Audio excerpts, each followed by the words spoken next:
Us both online via live stream on Facebook and YouTube, and also here at Toronto Centre Place to our History, Theology, and Philosophy meetup, which we do every Tuesday at 7 p.m. We always cover a wide variety of topics broadly under that large umbrella of history, theology, and philosophy, but our goal is always to try to bring things to relevance in our present daily life, and so in that way we try to fulfill our mission not only of continually learning and growing, but of being able to live life meaningfully together. I don't know if I have my slide access or... My name is John Hamer and I serve as the coordinator of the meetup. My background is in history. My academic training is in medieval European history, actually, but I also have spent a whole bunch of time more recently studying philosophy and theology, where I serve as a theologian in my denomination, which is called Community of Christ, and I also serve then as the pastor of the Community of Christ Toronto congregation, whose space this is. But when we have our weekday programming, obviously, we're not coming at this from an individual partisan or particular perspective, but rather we're trying to have an academic perspective. And in this case, specifically, when we're talking about something as broad as the history of spirituality, we're going to try to adopt even anthropological cultural relativism, where we try not to be anyway... It's hard not to introduce, in some cases, sometimes one person's religion is another person's superstition, and sometimes people, it's hard to even decide on the differences between the terms religion, spirituality, superstition, magic, some of these kinds of things. There is kind of an overlap and things like that, but there's also pejoratives that are in all of those, and so we'll try to be aware of those, or be aware of our different lenses. We begin with our mission every activity, which is to invite everyone into community, to continually learn and grow, to abolish poverty and end needless suffering, to promote peace and justice, and to live life meaningfully together. Our lecture next week, if I'm getting my dates right, yes, good, is on women mystics in medieval England, specifically the 14th century. And so after the Black Death, after this kind of time period when just a huge portion of the population is decimated, this is the kind of time when people are questioning the meaning of life. And they had been religious people, maybe, or maybe they weren't as religious as they felt like. Maybe afterwards they think maybe they should be more religious. And so at this point they say, why would God punish them if indeed that's what's happened?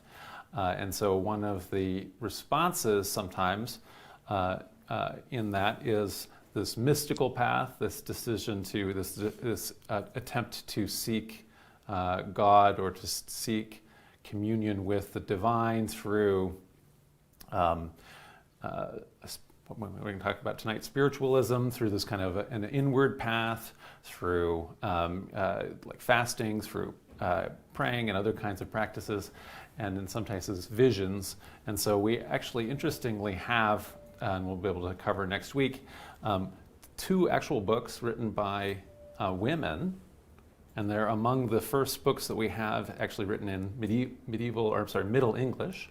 And so women writing, mystics writing, anyway, and we'll be able to kind of get a couple different perspectives on this mystical path. And also, it's not non-elite. Anybody writing is in the upper crust in terms of the whole society, but in the sense it's not people who, the two women are not nobles or queens or something like that. So it's we're getting closer to everyday people in these visions. So, but tonight, or rather, I want to say tonight, our topic is the history of spirituality. And I want to just always begin by thanking everybody for their donations. The fact that you guys contribute is what makes us be able to have this kind of programming. And I also thank you who are joining us online for your contributions. You can always go to our website, centerplace.ca, and if you scroll down, you'll see that we have PayPal buttons. And as we are a charity, if you do decide to contribute to us and allow us to continue these programming, we can give you a tax receipt if you're living in the United States or Canada. Okay. Just even starting with this, as I was doing like lots and lots of reading and preparing for this topic, I've wanted to tackle this for a while. Just even the scope of defining our terms here is one of the more complex things. What is, if we're going to do the history of spirituality, we have to kind of ask, what is spirituality? What does that word mean? One of the things we can kind of say in common contemporary usage is a lot of people nowadays are identifying as spiritual but not religious. And so that seems like that's becoming more and more common as the Pew Center does studies in North America anyway, non-adherent, however you want to call it, when someone asking what is your religious affiliation, people write none, and so sometimes people are called the nuns, although not nuns in the sense of with the habit and everything, but maybe the other kind of nun. So as non-adherence is the fastest growing non-religion, or however we want to define this, in North America. A big component of that are people who identify, though, as spiritual but not religious, because actually, of the non-adherents, the people who actually identify, for example, as atheist is actually a much smaller percentage, although it's also growing. Okay, so when we're saying that you're spiritual but not religious, that suggests to some people, or maybe to all of us, that these are not synonyms, right? So spiritual does maybe not equal religious if you can be the one and not the other. Nevertheless, as we're going to see when we do a little bit of a historical review of this, for almost all of history, the terms actually are quite synonymous and overlap. And so as opposed to being seen as very distinct, maybe as they are now in this kind of contemporary usage, in the past, it's essentially synonymous. So spiritual maybe means religious, and we'll see how that is in the past. So we'll ask then, what are the meaningful distinctions, not just a usage distinction tonight? And how does then spirituality differ from religiosity? And I'm going to just betray my hand at the beginning, which is that I'm going to say that when we get to when we're using these two terms right now, that our definition and our usage for both of these terms, both for what religion is and for what spirituality are highly culturally specific and idiosyncratic to our culture and our time and our place in history and our perspective. And if we were to try to instead use the term religion and try to look outside the West and the narrow Western tradition and try to be inclusive of all the different places around the world where we see what we might want to call religion. So going to everywhere from indigenous religions to South Asia, East Asia, as we're going around and trying to label those, we end up finding out that a lot of the things that we would put a little circle around in the West, which is, say, a Protestant church, a Jewish synagogue, a mosque, all of those kind of things that we can easily put a little flag on and say that's religion is not anywhere near as easy to define, for example, when you get to China. And so, in fact, actually, if you see like a religious studies map or whatever, world religions, the cartographers have trouble deciding. Often China will just be a big blob and it'll say atheist, because technically the state Communist Party, is essentially non-religion and against religion and this kind of thing. And yet, it's not that Chinese people are not religious. If you were to go there and you were to, look at what, in any way, traditional Chinese religion and how it permeates the culture in all kinds of different ways. This is a simplistic thing that happens when we've already had a lecture before on how maps lie and how cartographers have trouble, making big swatches of anything and coloring it all in one color, although we really want to do it. We love doing it. Okay, so that's going to be what I think we're going to go, but I'll see how I can get you guys there so you might agree with me by the end, or maybe you won't. Okay, so if we're going to go look in on spirituality, I want to unpack then these multiple different usages and ideas that maybe we have in the West, and why we kind of think of this word in all of the different facets of ways that we do. And so one way that we kind of maybe think about spirituality is, let's say, concern with the interior life of individuals. So that's kind of what I was even talking about with the mystics, looking at that inward path, this kind of introspection, philosophy, but also maybe different kinds of practices, meditation, that are kind of getting us on that kind of inward path. Belief in or focus on the otherworldly. And so these are going to be using these, I said at the beginning, we're trying not to use Western-centric always words, and so one of the words that we sometimes say is supernatural, and supernatural is a modern Western word that has all kinds of ideas that are so built into it that it's kind of crazy. One of them, for example, is simply Western hierarchical thinking, where we understand everything, going back to Aristotle and ancient Greeks, as being in a strict hierarchy where some things are better than other things, and the supernatural is better than the natural, right? And so when we're thinking of that, we're going to immediately get to an apex that's going to get to God.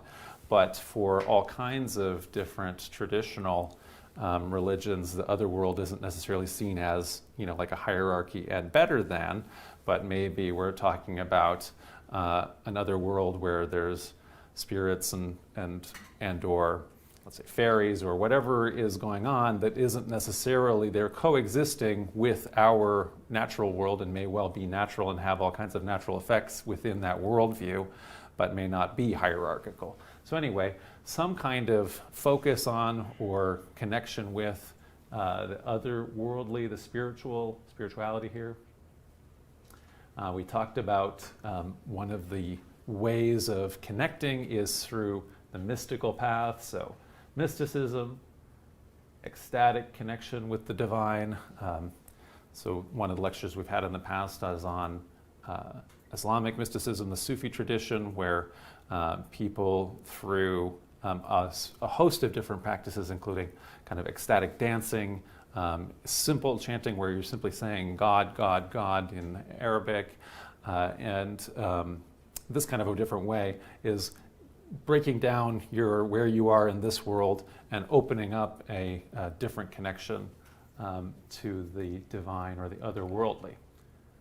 Okay, so we're also have, I think, in our backlog, what I'm going to say, a connection to spirituality through the prism of what we might call Western elite esotericism and occultism. And so what is that? So we still have all kinds of holdovers of things that go all the way back to, again, Western old-fashioned or ancient scientific ideas, things that are like astrology, right? So for us, we understand astrology now to be, its own contained kind of esoteric thing. In the past, anywhere before 1500, there is essentially no difference in the West between astrology and astronomy. They're one and the same thing. And so all of the very elaborated astrological system that people still use when they're reading their horoscope, although most people are not amazingly trained in it, although you can be. You can get really lost in this kind of thing and how complex it is. It is based on this sort of Ptolemaic astronomical universe and the different views of how Western pre-modern science worked and interrelated. And so that's a holdover that we have from an earlier Western era that continues to inform some people's spirituality today. And so that's an example. Yes, Jane? Could you please explain the two terms? Esotericism and occultism. So I guess I'm going to say the two of them are kind of, they're interrelated here, but they're a little bit different. So the occult is going to be things that are going to be these more revival of hidden magic practices from especially in the 19th century. And so as you're doing things like a seance, as you're doing something like scrying, as you're doing what might be called, anyway, they're called like occult practices, but it's these sorts of Western fairly sophisticated spiritual practices that are not part of the accepted world religions. So it's not, in other words, when you're in doing occultic stuff, generally speaking, it's not what the main Catholic bishop or the imam is going to let you do, but you are maybe interested in this kind of astrology and that kind of a thing. Even it may not be totally out of bounds. So, like for example, Jewish mysticism, the Kabbalah, it's not entirely put down by all. Some rabbis are not going to think that's worth anything, but others accept it as a part of the tradition that is, quite, traditional. And esotericism is, finding, liking the exotic things and wanting to be interested in those. And there was we'll see, there's kind of a major exploration of that in the 19th and 20th centuries as people are looking for odd, unique, foreign, exciting things that are, again, unknown generally. And so you're kind of looking for these kind of hidden places where spiritual truths maybe are to be found. And so you might find those because you've done traveling in China, and so you've become aware of the I Ching, and you see that now as a way of, you can use that as a divination practice for finding out what answers to questions you might have or something like that. Did you have a question? Oh. Yes. Can we get the microphone? I know, but actually we need it for the online people. So I'm supposed to Leandro reminds me that at the beginning I'm supposed to have a slide that says because people are listening to us online, actually more people are watching online probably than are here, although we have getting to be a full house anyway, we need you to repeat the question so that they can hear. Is it similar to what witchcrafts were talked about, or is that completely different? So so is esotericism and occultism similar to witchcraft? So the difference is going to be, what I'm talking about here and making the distinction is between the elite kind of occult stuff, and then we're going to talk about witchcraft too, and I think it's the next slide. No, it's 2 slides. So anyway, but you're anticipating where I'm going to get to in a circle, which is to say not just what the people that are in the elite culture who are able to write things down, but then what are the folk practices? And so we'll get to that as well. So before that, one of the components in the West of spirituality is a kind of anti-clericalism and anti-institutionalism and maybe even individualism. So as individuals are not satisfied with the institutional religions, so you may well be in the West especially upset with, at a certain point, the church, and later when the church breaks apart, your local established church, if you're in England, the Church of England, or in France, the Catholic Church. In that sense, you may be upset with the clerical control over all of the intellectual ideas. So in the early modern period, the church is in charge of education in France, including the universities, and so as a result, a lot of people who, as it's becoming dogmatic, a lot of the elite thinkers have left those institutions and are very critical of those institutions, and so we'll see that. And then to the point about witchcraft, another component of spirituality includes what we can call vernacular religion or folk magic. Again, magic is sometimes, and witchcraft are sometimes viewed as negative terms, although there are modern Neo-pagan witches, or revived witches, people who identify as witches, who in the same way that LGBT people have embraced the word queer often in order to turn what had been like used as a negative term to empower the community. Gay is actually one of those as well, I think even. And so in other words, where you kind of embrace the term that people don't like, the Quakers have done that. So people called them Quakers in a very negative way, but then their actual name is Society of Friends. And so Quakers have said, okay, that they just take that word, right? So in the same way, witches now, even though that has been a negative term assigned to witches, some modern witches have embraced it in order to embrace that kind of vernacular religion. We're going to see that even if we're not aware of it right now, and you maybe are just, 19th century spiritualism, the spiritualist movement may not be high on your remembered radar of important things that have happened. And yet I'm going to kind of argue when we go and look at it, that it informs some of our ideas more than we are aware. And so we'll look at what that movement was about. From that, then, there is all kinds of Western appropriation of different non-Western traditions. And so going around, especially then after this 19th century, so this age of imperialism, as Europeans sailed all around the world and conquered the world militarily, economically, they also, while they, at a certain point, as they are governing different colonies, they studied the people that are there, over time better studies, and ultimately over time then some of the ideas that are there percolate into popular Western ideas. And so those become part of Western ideas of spirituality. So this is going to be everything from nowadays acupuncture and feng shui to chakras and different Zen meditation, this kind of thing. And rising at that time in the second half of the 20th century, the New Age movement, and so the eclecticism of New Age, which is to say, eclectic means kind of gathering from all kinds of different sources in order to create a composite.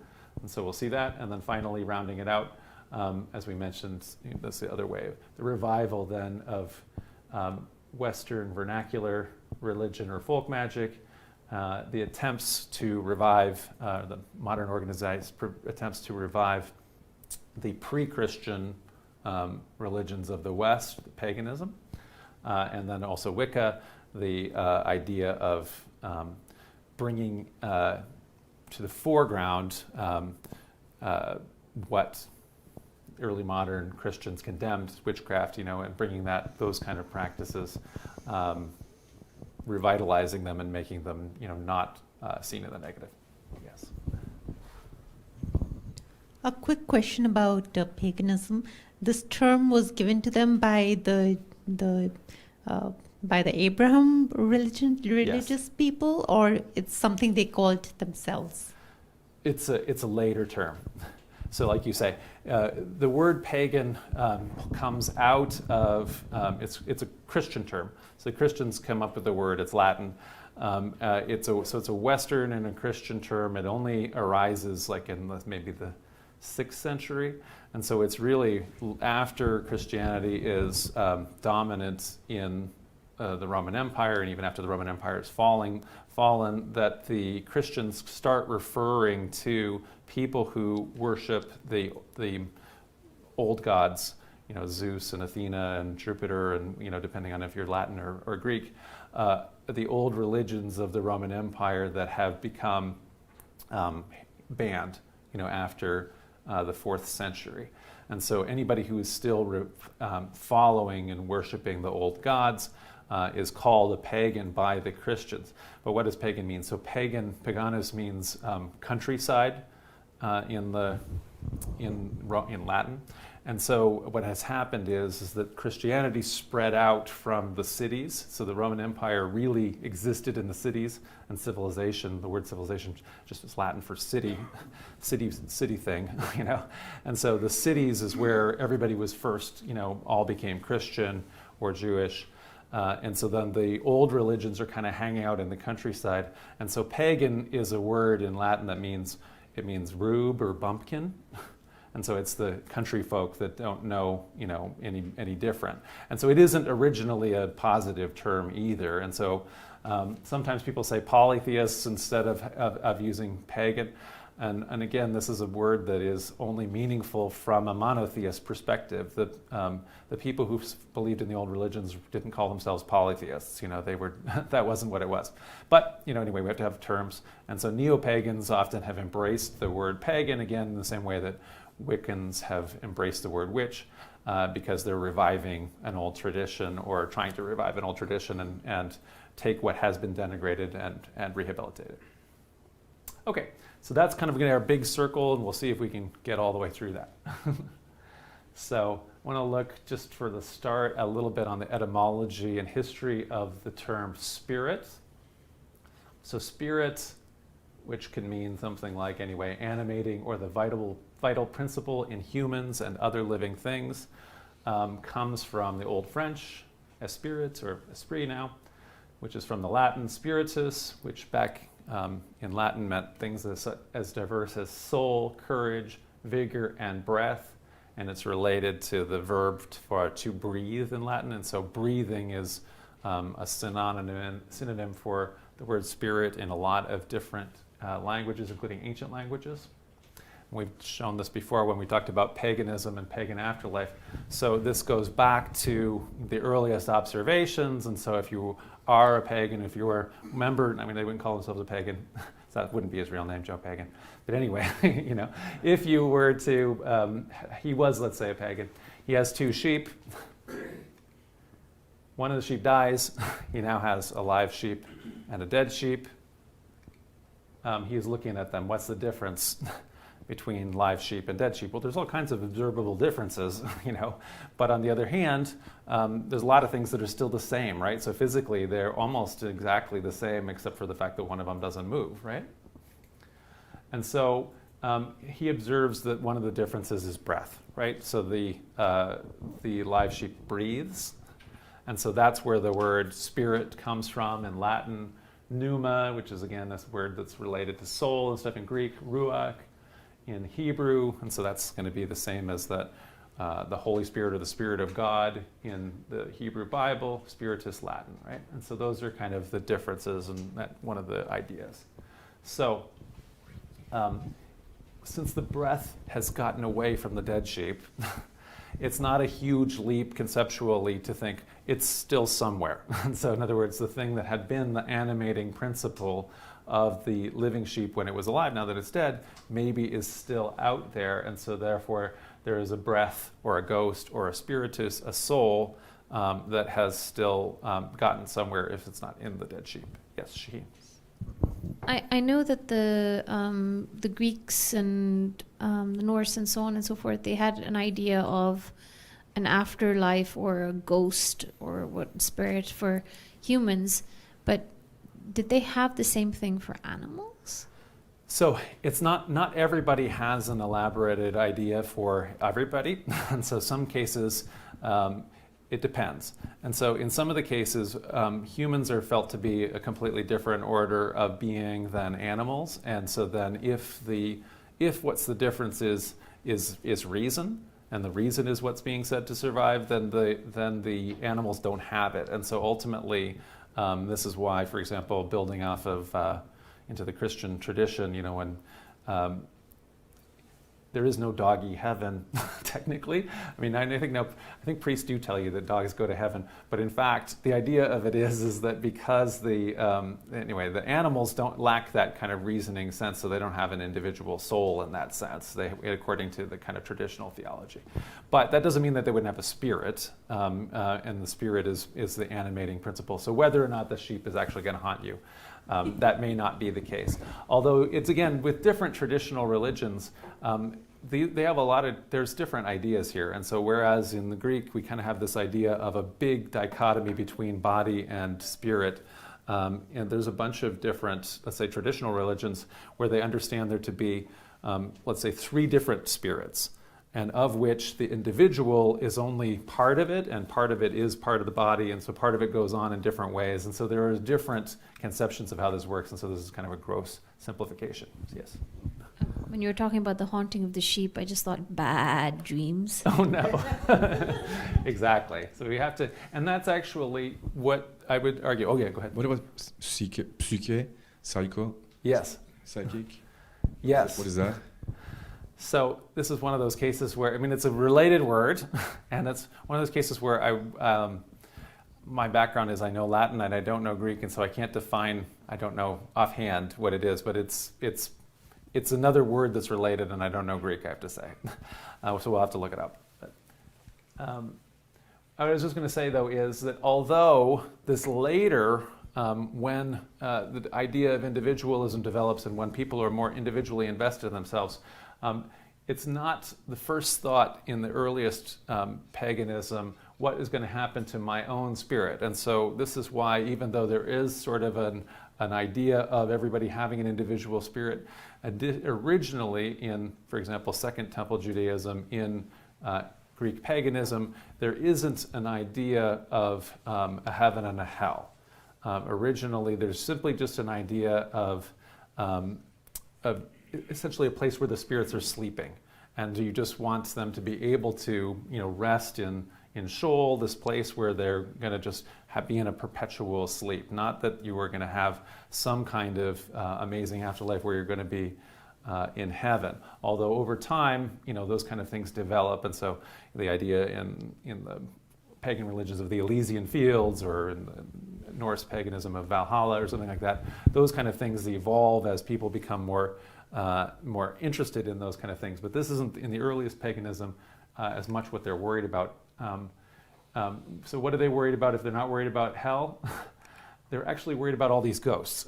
So the thing that you actually are worried about is, since all these ghosts have left all of these dead bodies, how do we prevent them from interacting with the living and doing bad sort of things? So as the other world is impinging upon this world.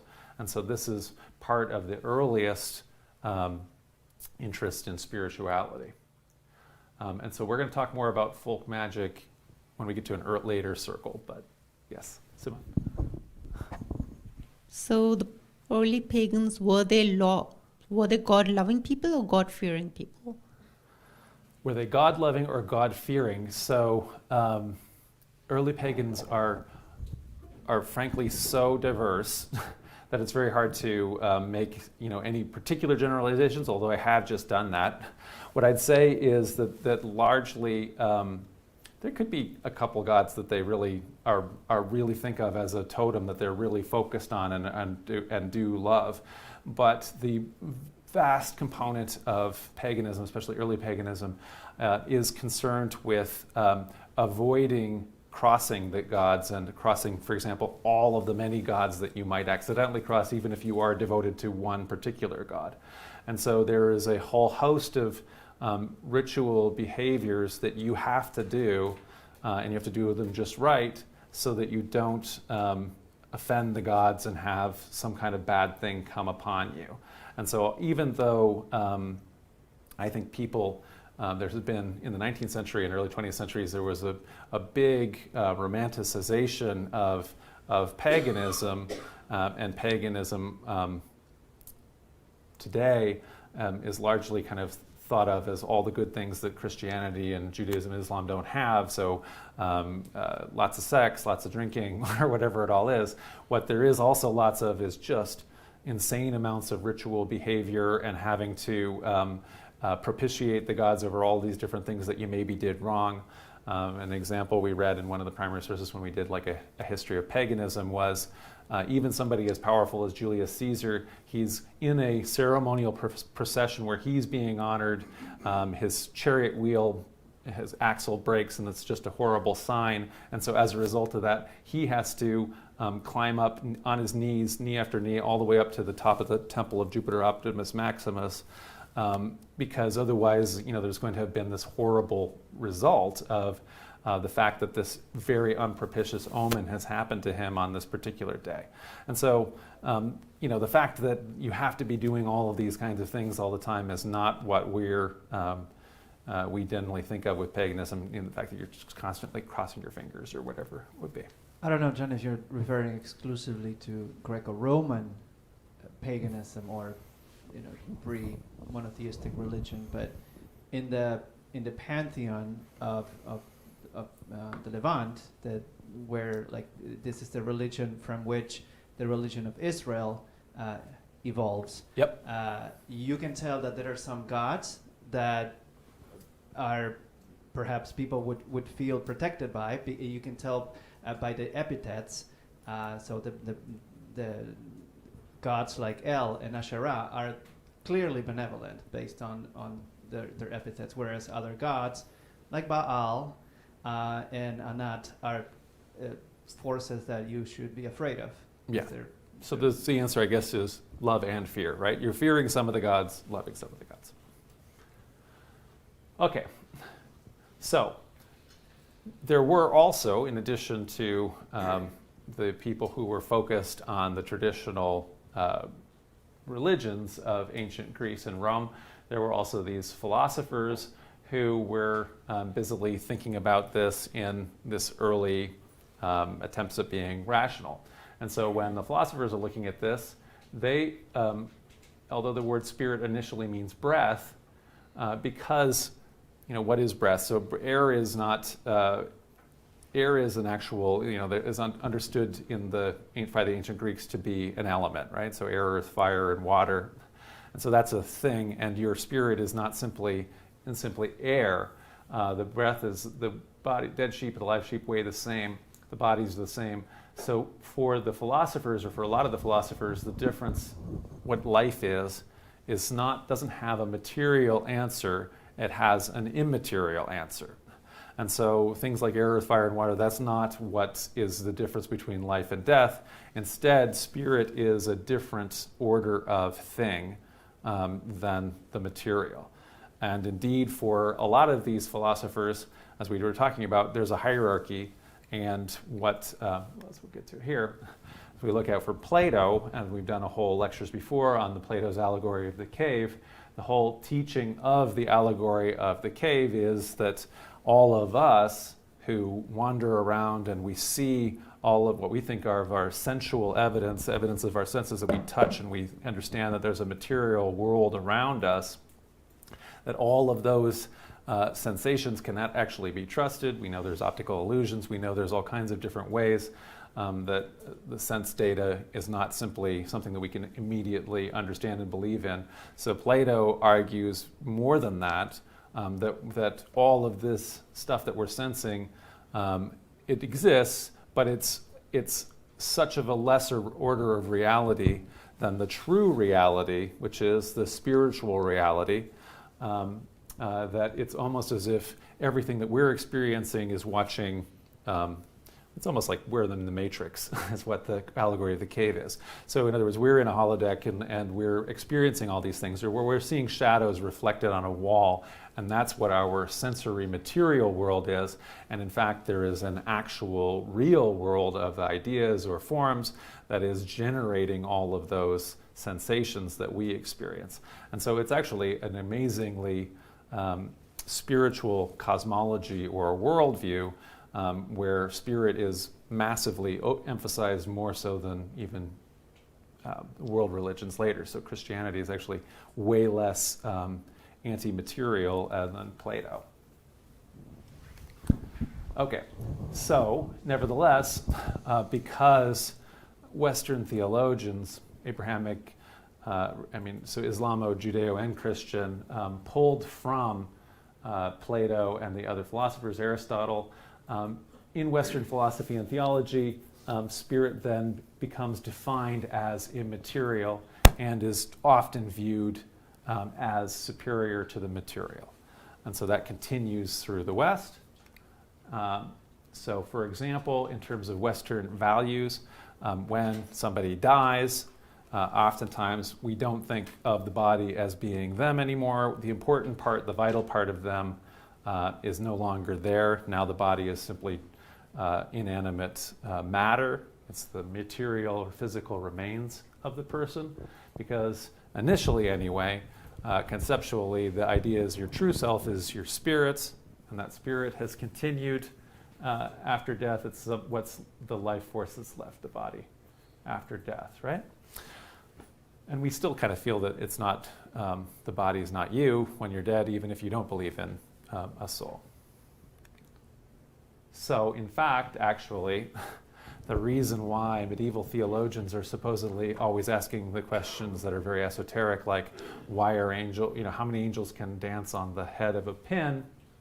The reason why they're asking questions like that is because angels are immaterial, angels are spirit, and so as medieval theologians are creating thought experiments, it's like essentially thinking of, if you're thinking of a science fiction utopia of a planet, you think, okay, here is a being that has no material form, so under these circumstances, if it does A and B and C, what does that mean for free will? And so that's kind of how the medieval theologians are conducting their philosophical thought experiments using angels.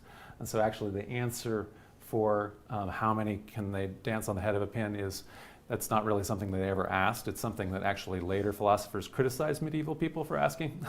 The answer is infinite because they don't occupy physical space. So pinhead is physical. Angels are not, they're immaterial, so any number can be there. And of course, in Abrahamic theology, part of the idea then is also that God is immaterial, and therefore it means God is spirit. Yes? You have to wait for the mic.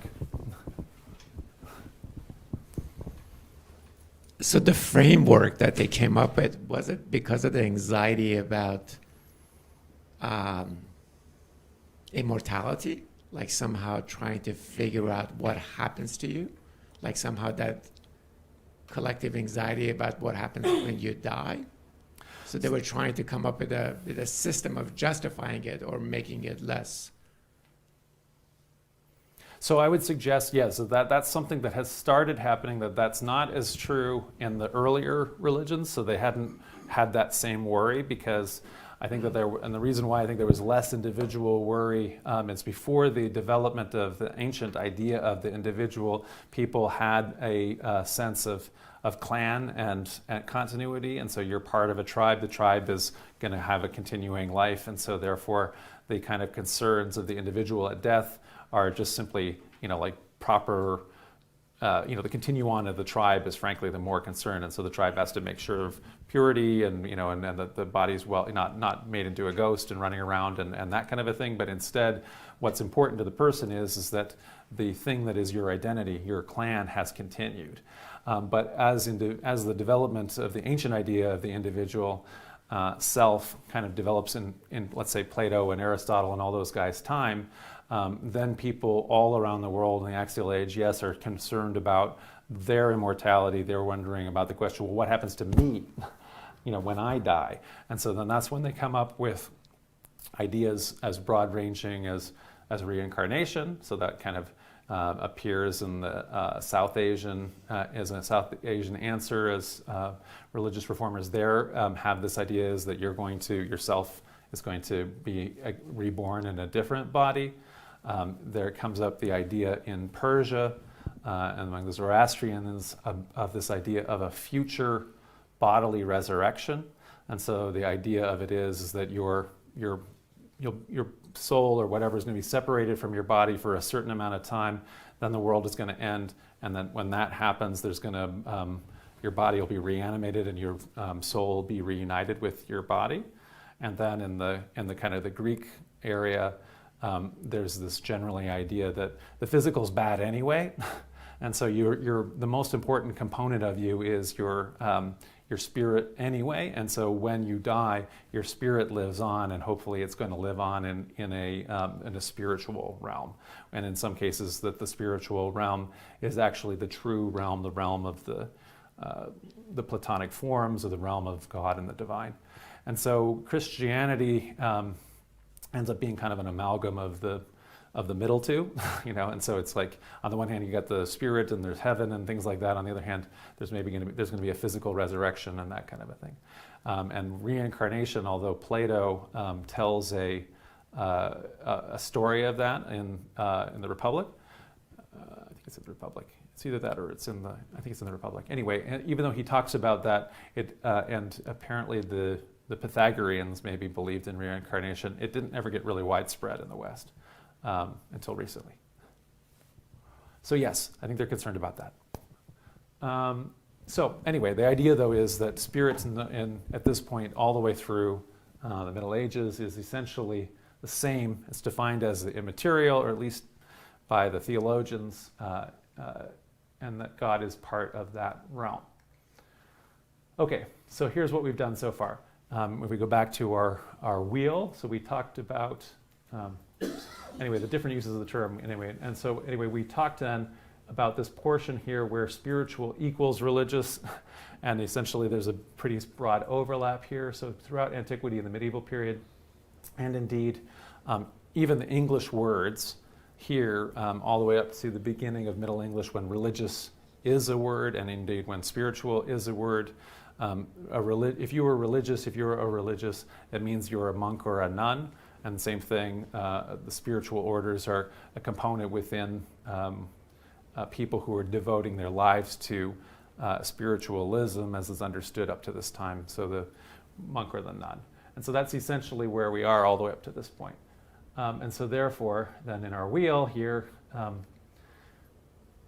this includes this, so concern with the interior life. And so that's certainly part of spirituality all the way up through this point. So that's a major focus of what's going on in the monasteries.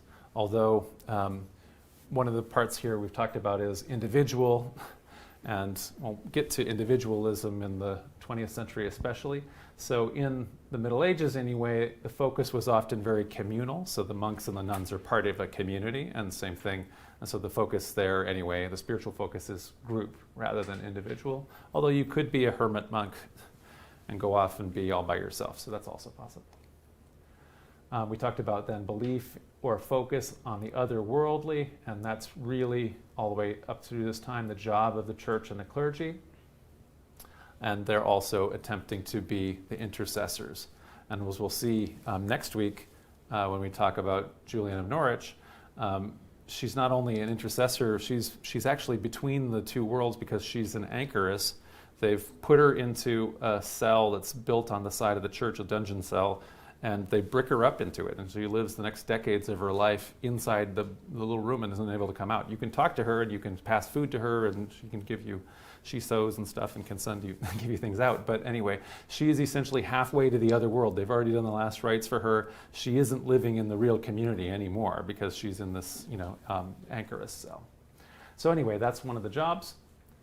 She's a mystic. There's all kinds of mystics, and ecstatic connection with the divine is completely within the church's big tent. So things like it being an anchoress, fasting, denying the body, having visions, different ways of ecstatic connection with the divine, healing, miracles, all that kind of thing is completely all part, the spirituality is all part of accepted religion, antiquity, in the Middle Ages. And even Western elite esotericism and occultism is really kind of in this.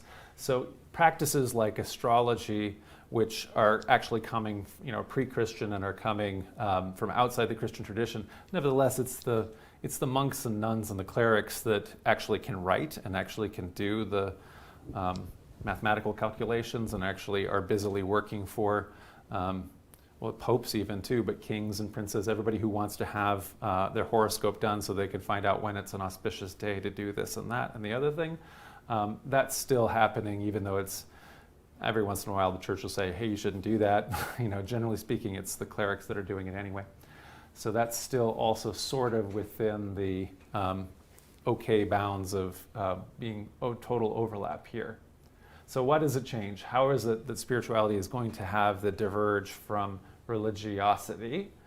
And the answer it's going to get founded on here is a real break between clerics and new groups that are quite anti-clerical, groups that are anti-institutional in terms of having not wanting to be under the thumb of the church, and so not wanting to be in the control of the church, not the church at a certain point having too little flexibility to continue to incorporate the new ideas of where the intellectual leading edge of Western civilization is continuing to go. The church gets left behind at a certain point.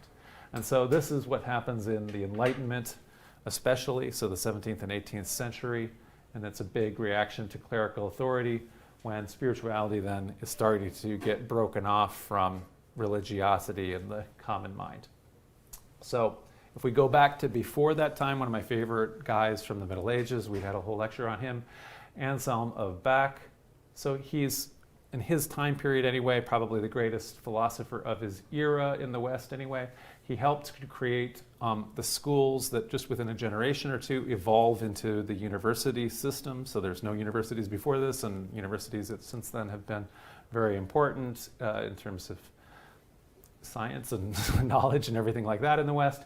He was also, though, the Archbishop of Canterbury, and as such, he is one of the most powerful princes of his age.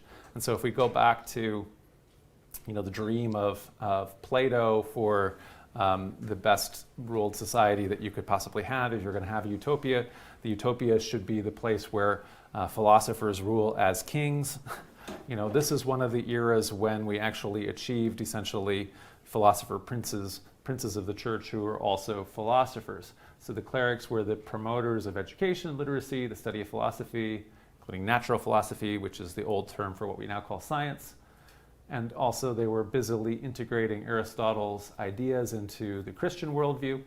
So what were some of the results at the time? There were actually, even though we don't think of this in our own recent past, so in our own recent past, it definitely seems like the clerics and the church are always way behind on things like science or on social mores or all these kind of things where they get dogmatically stuck on old ideas that seem completely out of touch with reality anymore in a lot of cases. In the case of this period in the Middle Ages, they're on the leading edge of reforms. So a lot of the people who are busily doing things that we would consider to be extremely barbaric, like different kinds of, let's say, customary law. We're pretty familiar with the idea of trial by ordeal, where you would. There's a couple different ways you can have the ordeal, and they're all pretty horrible. But you dunk somebody under the water, and if they sink, they're innocent because the water's accepted them. if they float, they're bad. That's bad, And so, but that's. I mean, I don't want to be drowned either. But the ordeal by the hot irons is pretty awful, So like you have to grab hold of, superheated irons, and they burn you like crazy. And if you like die of gangrene, you were guilty. If they just heal miraculously, that means you were innocent and things like that. So we think of that as being, the church is so barbaric. Actually, this is a customary law, and the church forbids it. And so people keep wanting to do it, the nobles and the royal courts or whatever. The church instead says, no, what we really should be doing here is taking down people's testimony. And we should find out, what if somebody. It's not just a matter of people making an accusation and you having to hold hot irons to say, no, that wasn't me. Maybe what we should do instead is to get, testimony and do inquiries. And so the church creates something that has a very bad name for it now, the Inquisition, but it's meant to be, we're going to inquire about things instead of just doing things by ordeal. Shaheen. They had something similar to trial by ordeal in the East. So I know, for example, in India, even amongst Muslim communities, trial by ordeal in medieval times was something that did happen. Yeah. And a really famous example would be like there is a really beautiful epic that was written by this Punjabi poet called Waris Shah, and it's Punjab's equivalent of Romeo and Juliet. Oh, okay. And in his own life, he was accused of having an affair with a woman, and they were both made to walk over hot coals. And the story goes that their heels were miraculously like unburned, and that's how they testified their innocence. Yeah. So, so there is a thing to that. So how did that work? And why is that a customary practice that was very widespread? And so in a way, and partly this is a way to have group consensus about what should happen, right? And so how do we tell if somebody's heels have been miraculously healed or whether they're really burnt? So at the end of the day, the community looks and all of the different elders and experts say, oh, well, it does look pretty healed. and that's how they decide. Well, God says that these guys are innocent then, and so it is a way where you can have can achieve kind of a consensus. On the other hand, you can also just die of the things that are happening to you, so it isn't necessarily the best way. So anyway, this is one of the things that is a reform that is happening by these philosopher princes of the Middle Ages. However, one of the things that happened, though, is that as we get out of the Middle Ages into the early modern period, the kind of philosophy that Anselm Beck is starting becomes very, very rigid and has a very bad name now, scholasticism, where it is people are so caught up in essentially this kind of logical formula that they are not able to get past and just be open to new ideas anymore, and so that becomes a negative and an obstacle to the furthering of civilization and ideas. And so as a result of it, what we kind of have here is bishops who are still princes, but they're no longer philosophers. And so instead, we have a new kind of non-clerical philosopher that starts to emerge outside of the clerically controlled and rigid and dogmatic university system in some cases, right? And so we get these new types of non-clerical philosophers. And so natural philosophy becomes what we now think of as non-clerical science. And clerics, as we see then ever after, are largely kind of viewed as backwards. And then what we also kind of have is that a clerical monopoly on religion, the clerical dogmatism leads then to that separation of religion from both the intellectual forward movement of thought in the West, but also all other kind of aspects of life. And so in the Middle Ages and before, if we're going to draw that big circle of what is religion, it's largely going to be encompassing of every aspect of life, almost anything that you could have done. There are special religious practitioners for certain things, but lots of the things that you do are still going to involve getting your plow blessed or your field blessed, or for knights having to go through a whole long religious ceremony in order to be knighted, or you have a religious ceremony when you're getting married or when you have kids are blessed and everything like that. Every component of your life is encompassed within religion prior to modern times. And that is also true, as anthropologists find, when you go around the world and you study what we want to kind of label as religion. And so one of the things anthropologists have argued is that religion maybe is a human absolute, that humans in general, all humans have religion, and then the question for anthropology is why, and then also, though, in my opinion, it's also what is religion? So what do we even mean by that? And so this conceptual separation of religion from life is something that is happening because we have a very particular kind of practitioner in the West that we are identifying, and we draw a little box around them, and we say, okay, you guys are rotten and won't let us do anything, so you can continue to control dogmatically all the things within that little box, but life is going to go on outside of the box. And so this is going to be cordoned off. And so there's a limited what religion is and a separation of what religion is from everything else. And that wouldn't have been true also, let's say, in the ancient religions, where everything pretty much is part of the ancient religion. Okay, so as we are now going to have that beginning of this separation, as we're talking about the difference between religiosity, spirituality, one of the definitions as we have it is, usage is that since there is this ongoing traditional institution, if you're part of the group that is continuing to participate in that, you maybe are participating in that religiously. And so that's where we're starting to get the sense of what that word means, as opposed to, as we talked about it before, this kind of emergence of individualism and the individual looking for what might otherwise be called a religious experience. They're maybe on what's being now called a spiritual path because they are doing it outside of what we now think of as that cordoned off area of traditional religion. So that's causing, I think, the space is opening up for this idea of spirituality. Okay, so we talked about then kind of the beginnings of all those things. We talked about anti-clericalism. Now I want to talk a little bit about the non-elite religion and spirituality, so folk magic, folk religion. One thing that's just always true is for history, and the longer you go back, the worse it gets. It's very hard, the number of people, history is about writing and what stories have been written and what records have been kept. Anytime before modern times, only a tiny minority of people had access to writing or could read and write.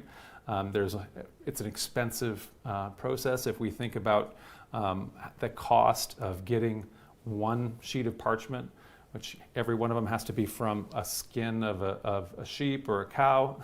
It has to be scraped, it has to be stretched, all of this kind of thing. You can imagine just the cost of doing that, and then the amazing technical capacity of having to write every single thing out. You can imagine why people are not just wasting paper the way we do, right? Or the way we don't even use paper anymore, because all of our text is electronic and it can just be duplicated, infinitely, right? And so it's a very different thing. So as a result of that, it's really only just the upper echelon that is able to be recording anything in, let's say, the Middle Ages. And that's actually a lot better than if we go back to antiquity, where the things that would have to survive at this point either is something that somebody wrote down in stone, or something that someone wrote down and it was important enough that monks throughout the Middle Ages had to copy. There's very few, unless somebody, and luckily it's happened several times, unless somebody rolls it up on a scroll and buries it in a cave in Egypt or in Palestine, in Israel, it's not, we're not going to have the scroll still, because the scroll will have deteriorated. You have to actually have endowed like a monastery, a scriptorium, to be recopying it every 1,000 years or so, and actually more often than that.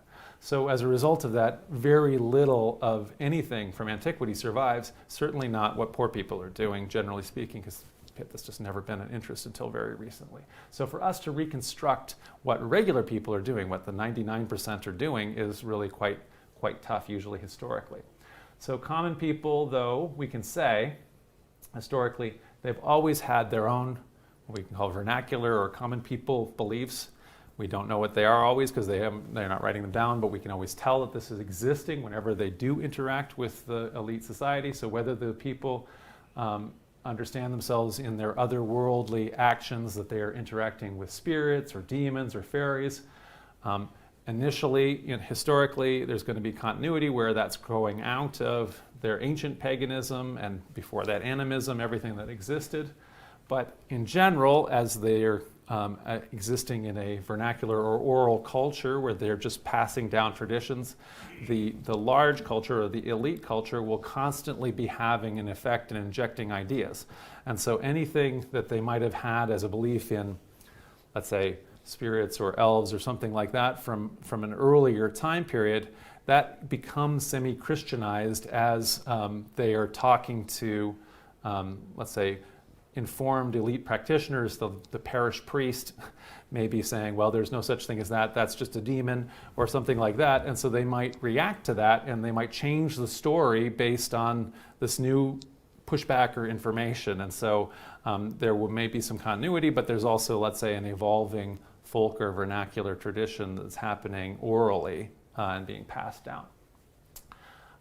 So anyway, some of these are conducted within the traditional religion. So there's going to be all kinds of practices that are going to be very approved. So if you are ill, if you're having some kind of a problem, there are different saints' shrines that you can go and you can go pray to. There are different kinds of penitential activities. There are different kinds of sacraments. There's all of the different festivals of the Christian calendar. And if things get really bad, you can always go on a pilgrimage to some major site. And in that case, expect some kind of major life change will result from that very approved spiritual activity that is open to the regular people. But there would have been side by side throughout that entire time period of antiquity in the Middle Ages, all kinds of what we can call vernacular practitioners. And so in a way, these are also, they're like the priests and the nuns and everything like that, in the sense that they have specialized spiritual practicing knowledge, and it may well be that involves things like folk healing. So they have had passed down to the wise women in the village. She's had passed down to her from the preceding wise women that if you use this and that kind of herb, that this is going to have this result. You can make this kind of a poultice. You're going to be able to draw out this kind of an infection. Any number of those kind of faith healing ways that can be anything from having an actual physical herbal effect to different kinds of ritual things that are sympathetic magic that are drawing wounds out, or and it could also be things like working with otherworldly spirits that may well be seeming to, or they understand them anyway, as to affecting physical health or fortune or any other kind of thing like that. And then down to things like divination. Who's going to marry me? If you always want to find that out. How many kids am I going to have? When am I going to have a kid? Is it going to be a boy? You always want to know those things. And so there's always divination for those kind of things. Casting, breaking spells. You may well not be able to have kids. It's almost certainly because somebody put a bad spell on you. Why else would it be? Who did it? We have to divine that. How do we break the spell? We have to have another spell. So in other words, there's all of those kinds of needs that are occurring all the time in vernacular religion, for which there would have been specialized practitioners the whole time.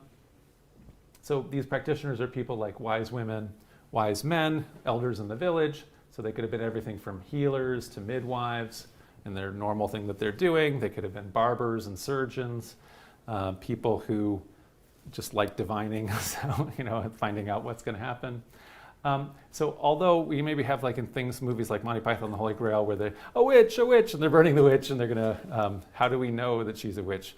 They're gonna weigh her in the largest scales, right? And so anyway, so although that's happening in the very early Middle Ages in Monty Python, in fact, actually the great age of witch hunts and witch trials and everything like that is actually the early modern period. And so the 15th through 17th centuries, and it probably it shouldn't be too big a surprise for us because of the witches we think of the most in our kind of historical experience are the ones in Massachusetts, right? And so there are no Europeans in Massachusetts in the Middle Ages, right? That's obviously the modern era if Europeans got over here. So anyway, and so it's actually coming from that time period. So largely speaking, then. There's all these vernacular beliefs in spirits, ghosts, folk healing, divination, fortune-telling, scrying, love potions, etc. They occasionally the church cracked down on it a little bit, but it wasn't a big scare until the modern time period when some of these beliefs and actually the monopoly of, let's say, clerics and clericalism is under threat in other ways. And so then there's a little bit of a hysteria for some of the vernacular stuff, in which case then and we'll have to have a whole different lecture on witches and witchcraft. But okay, so kind of as we're going around our circle, we've gotten through kind of traditions of Western folk magic that were very present all the way up to the 19th century, and then into the 19th century, I thought I'd mention here this movement, which is called the Spiritualist movement, Spiritualism. It's largely forgotten by people today. In fact, actually, the second half of except the U.S. Civil War, the second half of the 19th century is just like this time period in history that's lost, and nobody remembers all the crazy things that are happening in that time, I feel like. But anyway, one of the things that's happening is it's the Spiritualism Age. And so Spiritualism's context is it's building on earlier ideas like those of Emanuel Swedenborg, who had been a scientist, but who later, after his work in natural philosophy, he moved over into esotericism, and so he began to claim that he had the ability to communicate with spirits of the dead, and one of the things that was communicated is that there isn't going to be just simply a heaven and a hell, but the spirits were able to say, actually, there's all kinds of degrees of afterlife that are better and better and better. And so that's one of the messages he got. And so then there were other kind of guys who we would now look as pseudoscientists, but anyway, that's using a negative term, right? But anyway, so it's early. It's kind of this science is just getting going, and different people are coming up and discovering different principles, and then they're creating vast new intellectual apparatuses on top of maybe a real principle, but the whole intellectual apparatus maybe doesn't follow from it, right? And so Mesmer is one of these guys, and so he's got a hold of hypnosis as a thing, and he's able to identify it, and he's able to come up with kind of very interesting results from doing that. From that, he comes up with his own kind of theory or system that's called animal magnetism. And so that's one of the reasons we think of, if you've heard of being mesmerized by something, it's coming from that hypnosis, the same idea as hypnosis. But the idea of it is that there is some kind of a natural energy and energy fields between the inanimate and the animate, and there's an energy transfer that can happen, and this is related to then this giant theory of animal magnetism. Anyway, from those kind of ideas of Swedenborgianism and mesmerism and things like that, 19th century enthusiasts, spiritualist enthusiasts, promoted practices like seances, and so these are when these develop and really take off in order to communicate with spirits of the dead. So Swedenborg got all this great information out of dead people, and so now in the middle of the 19th century and onward, people start to believe, wait a second, if we really can communicate with the spirits of the dead, they've got all kinds of things that they can tell us, and indeed that this is going to lead to a new age when we're going to make all kinds of amazing breakthroughs philosophically and theologically, and especially maybe even scientifically, because of the dead are going to help out. And so this became really, really popular. And so when we have all these ideas, you think of these crystal balls and things like that, this is coming from this time period. Ouija boards, psychics, mediums, even our current ideas about ghosts, up to and including movies like Ghostbusters, I think are largely, at least heavily developed because of spiritualism. So it's really popular. Someone no less than Mary Todd Lincoln would organize seances in the White House, and her husband, the president, would be participating in those. And like I say, although we really have forgotten this existence of all of the spiritualists, it was super popular until it was kind of discredited in the early 20th century. Yes, Jane. But very important to our Prime Minister. Very important to our Mackenzie King. very So important to our Prime Minister, you To said. Prime Minister Mackenzie King during Okay. the Second World War. Oh. Still having seances with his mother and so forth. Oh, okay. So I did not know that. So Mackenzie King, the Prime Minister of Canada during the Second World War, was definitely one of the reasons why Canada won, was because he was in contact with his mother, who was dead, or she was helping him get the seance. Anyway. She says Tiresias. Oh, okay. All right. So he was able to communicate with important dead spirits, and that's what helped us out. So exactly. So seances, even though it's not, people still do seances, and people still use Ouija boards, and people still use crystal balls and this kind of thing. But it's not the level of high-level elite popularity that it experienced. Sir Arthur Conan Doyle is just a huge enthusiast of this. There's just a bunch of other people who were really big believers in spiritualism. Okay, so we talked about 19th century spiritualism, and that's going to move us into this idea that I've talked about of Western appropriation of alien traditions, or sailing around and finding what other people are doing. So this comes because of the fact that Europeans and their descendants are taking control, political, military, economic, of all of the world. Westerners began to study the elaborate religious, spiritual, philosophical systems that had developed elsewhere, and realizing, wait a second, there's a lot going on to all of this. If we try to understand the accumulated knowledge and wisdom of China, you can't do it in your life, right? It's just there's so much going on there, or South Asia, etc.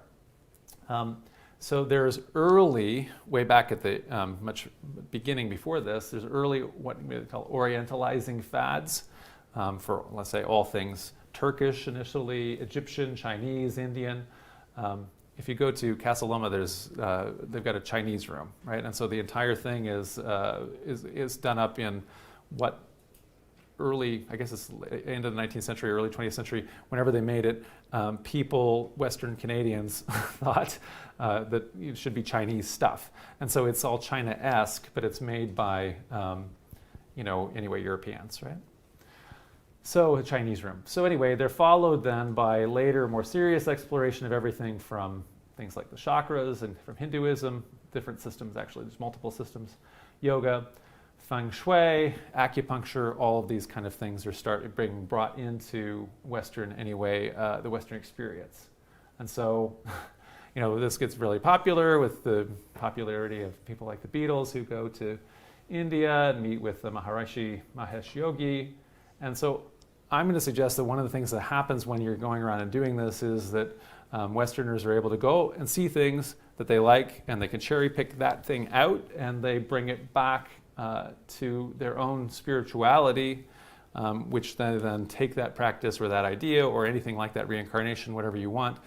Your idea of reincarnation as a woman living in Hollywood is going to probably be very different from a person who is a village in Sri Lanka's idea of reincarnation, right? Because you have a Western perception now of this thing that you've pulled out and have as central to your own individual Western spirituality. And so from that kind of appropriation, we get to, in the second half of the 20th century, a kind of eclecticism that all gets bundled together and sometimes gets called the New Age movement. The dawning of the age of Aquarius is the great theme song for the New Age. And sometimes we think of the setting of that age too, because sometimes people have argued that it really took off, but then has faltered, although a lot of the ideas of individual spirituality, I think, have lived on, and some of the ideas and practices and things that were popularized have lived on, and some of the movement has lived on. So as we're nearly completing our cycle of our understanding of how do we understand the term spirituality in the West, New Age has really informed the word, I'd say. And so it's still built on all of those things that went before, everything from folk religion like healing with herbs, all of those elite occultism, things like astrology. I didn't even get into crystals had been something, in other words, another thing that goes back to the ancient Greeks and is still alive in the Middle Ages. Spiritualism, which is things like channeling spirits, which is still part of New Age. The 60s counterculture, so breaking down, that's that same a revival of anti-clericalism, anti-institutionalism, individualism, as well as the non-Western religious traditions, so ideas like incarnation, and that brings together then just an amalgam of ideas and practices, and certainly not everybody does all of them. Some people just like certain things who might be identified within that kind of movement. And so, and then I'll just touch then last on the Neo-paganism and Wicca. And so in the same way that you might, let's say, go to South Asia as a person from California and say, wow, I really like yoga, and I really like the idea of chakras, don't really like some of these strictures about not being the right caste, and the fact that as a Californian I'm technically outcast, or something like that, and therefore I may not pick that portion of it up, but I've got these other parts that seem really cool, and so we're going to take those and take them back. In that same exact way, looking back within your own tradition, we can go back to this antiquity and see, as we've already gone through a revival, a romantic reimagining of paganism that occurred in the Romantic era, generally associated with nationalism. So, for example, if one of the things that happened is that as Germany is deciding to be, is going to talk about what it is to be German, things that are seen as alien, like maybe Christianity, and imposed on the German people, you maybe are thinking of that as something that has sapped the national character, and so you create a new national myth that we always used to believe in, these kind of the old gods, and so then you kind of bring back the Teutonic stuff or something like that. And the same thing happens in England, where you start to have kind of a sense that when the Normans came, they Frenchified the whole place, and it sapped our national character and our true, racial or national roots are Anglo-Saxons, and so you revive sort of stories or myths about Anglo-Saxon mythology and that kind of a thing. So it's sort of that happened in the Romantic era. Now this is new. So now, based on the fact that there was a revived interest in that kind of ancient religion and paganism, now people are saying, well, wait a second, there's all kinds of things that I don't like about traditional religion. I don't necessarily have to go to India to find spiritual roots, because I can look, within my own German or French or whatever Gaulish past, and find among Thor or Athena or the great goddess my own kind of roots. And then in addition to the Neo-paganism is also Wicca. So in other words, this coming out of the early modern period of discrimination and persecution of folk practitioners, wise women who are burned or drowned as witches, taking that and saying, wait a second, there's essential spiritual practices that were going on in the vernacular here, where women were passing on wisdom, where women were in touch with the feminine divine, where there was physical rituals where we don't have to have this spirit-body dichotomy and be so against the body. And so in other words, reviving a bunch of these different things.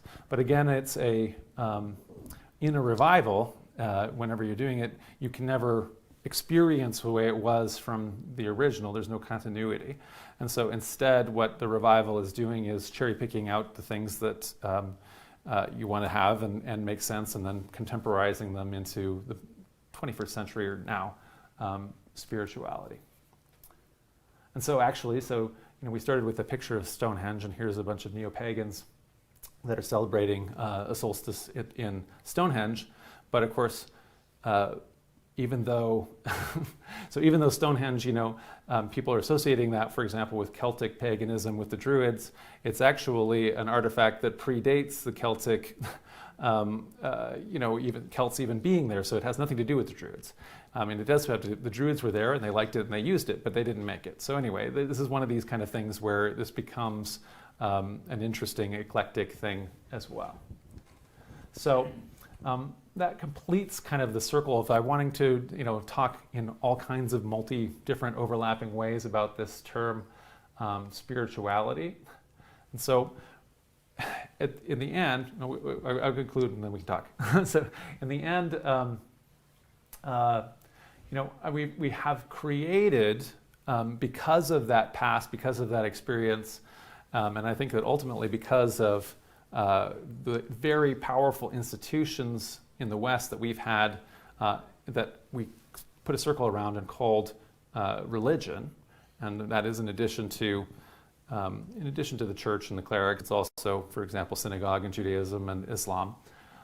So by putting those kind of there, we have had a reason why we've separated out spirituality from religiosity, but that these don't make a lot of sense outside of our Western context. So as we sail around nowadays fly around in planes and look at other people's experiences, they don't have that same experience with institutions that control religion, let's say, always. And although there may well be individual practitioners and everything, it's much more of a harmonious continuity between the elite practitioner, let's say, and the local folk practitioner, which may all be understood to be in some way part, let's say, of Hinduism. In the same way here, the distinction we have may be between the Archbishop of Toronto, and the person who is doing a tarot reading for you. They're both essentially a religious or spiritual practitioner, but they have a different level of institutional authority, and so one of them is called religion and the other is maybe not, in my view. And so what I can see is if we pull out and look at all of history and all of culture, we're going to probably ultimately decide that spirituality and religion is actually pretty much wound up in the same kind of thing. It's not also distinct from the rest of our life either. And so we're going to have another lecture in the future where we're going to try to figure out if there's any definition or meaning for the word religion. But I think that in fact, actually, as time has gone on, as we are seeking meaning more in this kind of postmodern world, as the power of clericism in the West is nil.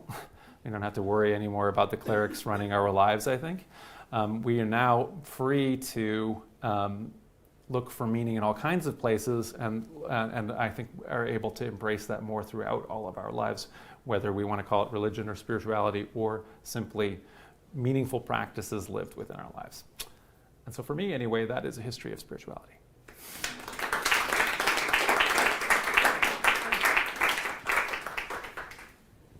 Yes. John, if you could just go back to about 3-4 slides to where you were showing the various aspects of, the eclectic wheel. I think one that I would include would be attempts to marry traditional, or let's say modern takes on traditional spirituality and science. And I'm thinking of figures like, going back to the 19th century, Madame Blavatsky, who was a spiritualist and who tried to set up a very complex, very kind of philosophically sophisticated system comparing Eastern ideas in spirituality with scientific notions. And all the way through to some turns in modern psychology where there's a comparative method being drawn between Eastern practice and the findings of modern psychology, kind of with an emphasis on stage models of personal development. And then, as a kind of a separate thing, there's the attempt to marry the findings in physics, especially quantum physics, with spirituality. And so there's an attempt to, let's say, make an equivalence or some connection between, quantum non-locality, quantum non-locality and determinacy, and transcendental realms, and or ability to communicate in transcendental realms, et cetera, et cetera. So there's that attempt to ground a lot of this in the truth values of science. Good point. Also not to have that sharp dichotomy or dualism between science, modern day science, and religion. That happened in the Enlightenment, right? So I totally agree. So actually, that could be a thread that exists ever since this break that I was talking about happening, which is at that point there's different types of strategies to try to wed the whole rest of spirituality and or religion with where we are scientifically at the time, and that those are done from two different directions. One of them, I think, is from, as you're building that bridge, one of them is from the science side, which usually has more scientific grounding. So like you're saying, people from the science side trying to study, let's say, Eastern stages of consciousness or whatever those kind of things are. And then the other side can sometimes be if you already have let's say, a set of beliefs and you are wanting to apologetically lead that to the whatever the current science idea of quantum indeterminacy is or something like that. And so in those senses, I think that the bridge is, they are two different strategies, and they can be more or less effective depending on, and it's actually sometimes from both directions ineffective. But that's certainly something that should probably be on the wheel. So I agree with you. Thanks. Yes, well done. I'm just curious, is there anything that unites everything in that circle, which would be a general definition of spirituality? That's my first question. Yeah. And the second question, are we developing this legitimate sense of narcissism where everybody is indulging in their own practice, and even going from one practice to the other, so that they become totally individualized and disconnected from everybody else? So we might have a lot of diversity, but there's really very little unity between individuals. So that might be the modern human condition. Yeah. Well, to your first point, there isn't one generally accepted definition of spirituality. And so generally when you go and you're looking it up in I mean, I looked it up in the OED, in order to, kind of get a sense, and the different encyclopedias, Wikipedia, and generally speaking, there's more or less there's a broad spectrum of things under which this term, can fall. People use this term, and so that's one of the reasons why. Even when I started at the beginning, I thought, well, let's try to define it. I was able to give you like etymological or historical definitions of how we got to here, but I don't think there is one way. So in that sense, to just get to that, maybe that this thing that I'm saying here, it may not be a meaningful term or a useful term. It may be an idiosyncratic term that is based only on our particular historical biases that are somewhat arbitrary. And so it's so infused with things that it doesn't necessarily have a particular meaning, or if we were to actually come up with a meaning and make it be some kind of a scientific meaning, it may be as bad as like when scientists come up with what the official meaning of a fruit is or a berry is, and strawberries aren't a berry but a banana is a berry or whatever. In other words, when you so distort the term that it's not what everybody understands it to be, and even if you could come up with a scientific meaning for the term. Right now, there's no consensus, is what I'd say, in terms of the meaning for it. In terms of where we all are, I agree with you, going back to, here, the Enlightenment and things like that, there's been a rise of individualism in a lot of different things, and there's been anti-institutionalism. And so one of the issues that has happened when you have individuals in a cherry-picking smorgasbord of a cafeteria where you can just take everything a la carte, is in a sense you've gotten rid of those spiritual practitioners often. So you may be just doing it yourself. You're doing it yourself may not be as informed by all of the different, let's say, histories and contexts. You may not know enough about, let's say, Indian society to understand what the actual underlying idiosyncratic traditional scientific system is that's talking about chakras or that kind of a thing. And so you may be radically distorting it. You may be having ideas that could be, let's say, not predictive of realistic outcomes based on, let's say, if we were to test it scientifically.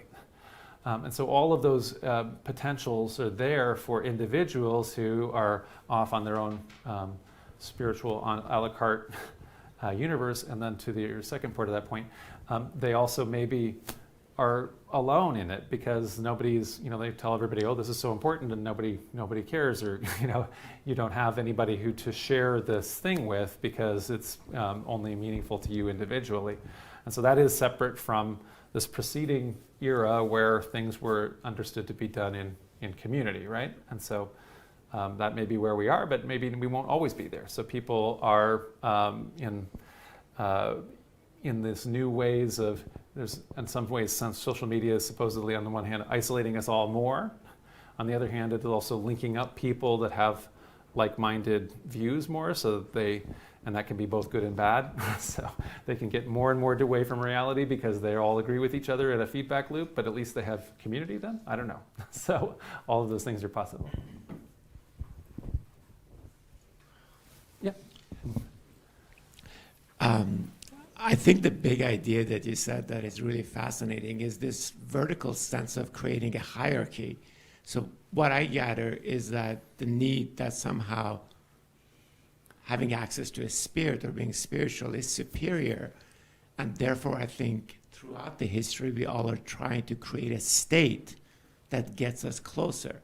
Yeah. So you think about fasting, or even now, intermittent fasting, or doing a crazy ultra marathon to get into this spiritual space. Yeah. I feel it's Yeah. the state that it's been Yeah, ubiquitous for everyone. I think you're right. So I think it traditionally has been very valued, right? And so I think that when if you're doing things that are like, well, we have all these adjectives that are value adjectives. If you're doing something that's simply carnal, which is to say physical, this is it's base and it's meaningless, right? All these physical things. Whereas all of these words where a person is, it's a good thing to read a book, right? So people all say, there's these intellectual pursuits, these kind of grounding pursuits, these ideas of introspection. So I think that there are values that are associated with that, and those are deep in the tradition, as you say, that go back to hierarchy, which was just completely part and parcel of Greek philosophical thought. So everything is hierarchical, and the spiritual is generally speaking on top. In some of the systems, like in the Platonic system and the Gnostic system, spiritual so trumps the physical that the physical is actually what we want to get rid of it. We want to flagellate ourselves and not have sex and not eat because we are so busily thinking about things that are purer than that. And so that's been a values at different times, but not everybody has that. But certainly that's perhaps still in individual spirituality something of value that people have if they want to be doing something that they consider to be meaningful activity, as opposed to something that lacks that kind of spiritual, meaningful sense. Karen. Just to follow on that, I think also meditative practices are a practice or traditional practices that actually come all the way through with very little interruption, really. Right. And certainly it's at the core of, all the state religions that we know and love. Yeah. The other thing that also comes through, and that's both individual and collective experiences, if you look at them historically, some are more collective than others, but also hallucinogenics, yes. Plant-based hallucinogenics are also a continuing thread if you look at it, and more or less a universal, that crosses cultures, nation states, and all the rest of it. And that, I would say, is also a continuous thread from antiquity through to what's happening now, which there's presently a revival of looking at things like psilocybin and some of the African psychedelics to deal with things like opioid addiction or, both opiates and stimulants and whatever are all those other psychedelics from other parts of the world.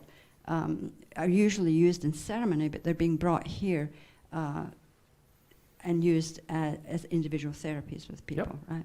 Exactly. And also, of course, geographically, our First Nations peoples throughout North and South America have used that as their tradition, and as their traditions are being revived again, there is that thread that's running through from, say, South America up, to our own First Nations. So. Yeah, so definitely, I would definitely put those within this bubble here.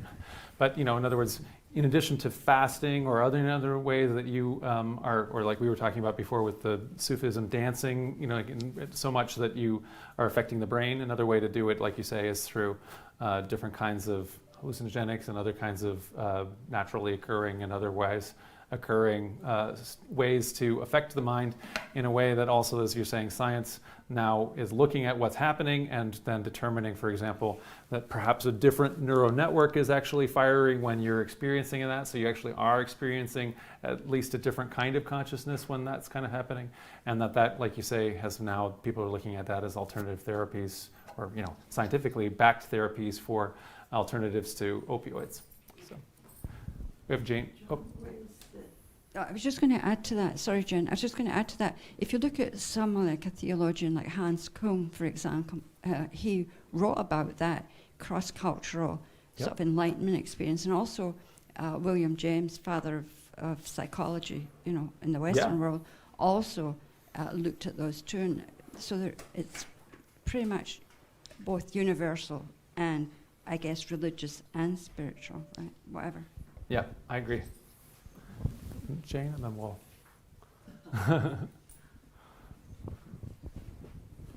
Thank you. I'm glad. Oh, Jane, do this. Clear right from Do the this. beginning that Hold the microphone towards your mouth. The front part. There, go ahead. that the subject tonight was Western spirituality, Yes. because it's a very super important distinction Yes. to make.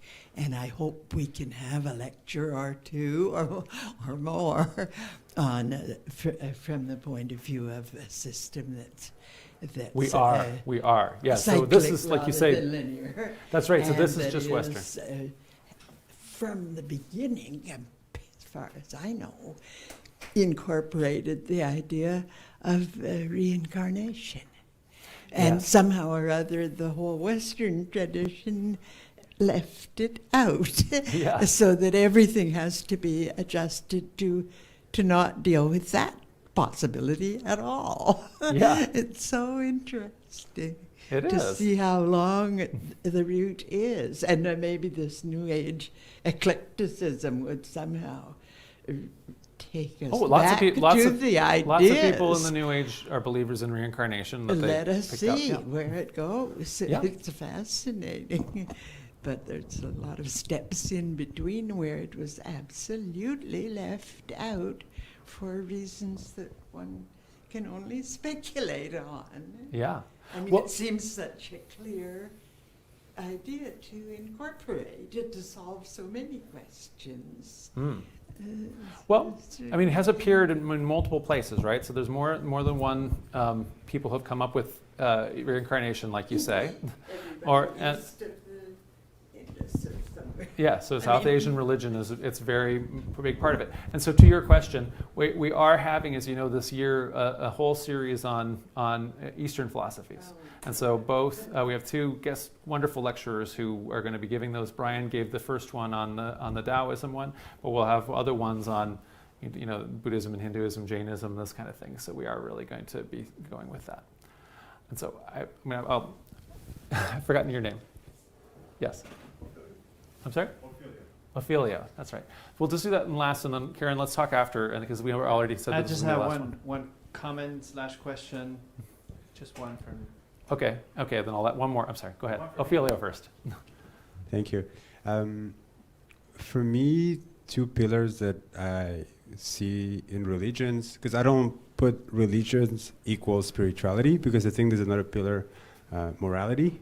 Okay. I think it's distinct. Is there a timeline that's been studied and annotated about how the priorities in Western morality has been going? To see the parallel with this? Does that make sense? Yeah. So in this case, I haven't really even, I mean, as you've even seen, the idea of religion and spirituality are so big that I really have mostly talked about the component of religion that people look at as spiritual, as opposed to the moral component. Yeah. And we could also do kind of a history of morality that would also be different. And so, yeah, you'd have to put a timeline together, and it has changed over time by a lot. And even within the Abrahamic religions, there's evolution of morals and everything like that. And so it would be interesting. And then on also the general, is there a difference between morals and ethics? Yeah, 100%. And to what extent, you know, to get back to like the spirituality component of it, to what extent is your moral or spiritual absolute, the bedrock that you're building your ethical system on, to what extent is that informed by your connection to the other world, however we're defining that? And so as a spiritual practitioner, you may have a view that the other world has this in that perfect form to it, or whatever it is, and that's why we understand that there are, for example, certain unalienable human rights or something like that. Mm-hmm. And so we would have to explore that entire component of it. But like you say, we already spent all this time and I didn't even talk about it. Yeah, we're just curious, because I find it so... I'd only be diving in religion studies for a little bit. Yes. But I found that I came through that philosophy. Yeah. And I found like the forgotten child is that morality. A lot of people love or get wrapped in religions or dislike religions because of the spirituality aspect of it. Yeah. But the morality aspect is so rich, and I feel like it's forgotten. Oh, very good. No, that's going to be something we should definitely explore. All right, I'll let Leandro go, and then we're going to end. Comment from Melissa Elliott on Facebook. The last question about individualism being narcissistic touches me on something that nags me. Individualism can be a protection from institutional abuse. It can also be a part of education. Trying out new ideas and practices could be a normal part of growing up. So that's what I hear from non-religious people. Then I hear from religious people that individualism is narcissistic. So I lean more towards the natural maturation and protection line of thinking. If both are partly true, where's the line between them?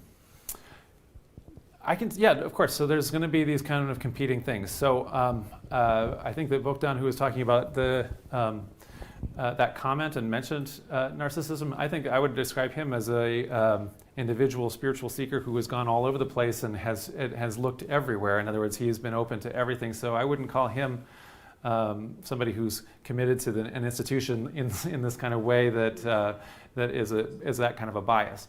I'll say myself as an institutionalist, so I'm in a religious institution, I'm a religious practitioner, right? So I'm a pastor. So as that, I agree with you that institutions can be really bad. Institutions can be abusive. I actually am very opposed to the this early modern clericalism, where it had gotten to. I would have been one of those Enlightenment guys that was like, tear the cathedral down, even though I'm now like, no, let's save that cathedral. It's really pretty, and all those kind of things. So I think that the institutions can be very harmful, and they could also be, like anything that humans have, can be used for kind of good and ill. And so what I would like to do is promote institutions that are empowering people to make those journeys and to also give them the kind of background context like we're doing here, so that they can come up with their own ideas. If they're dogmatically kind of saying no thinking, the thinking is done, and things like that, then that can be really problematic. So with that, we'll take this offline, we'll go have snacks, and we'll see you guys all next week. Thank you.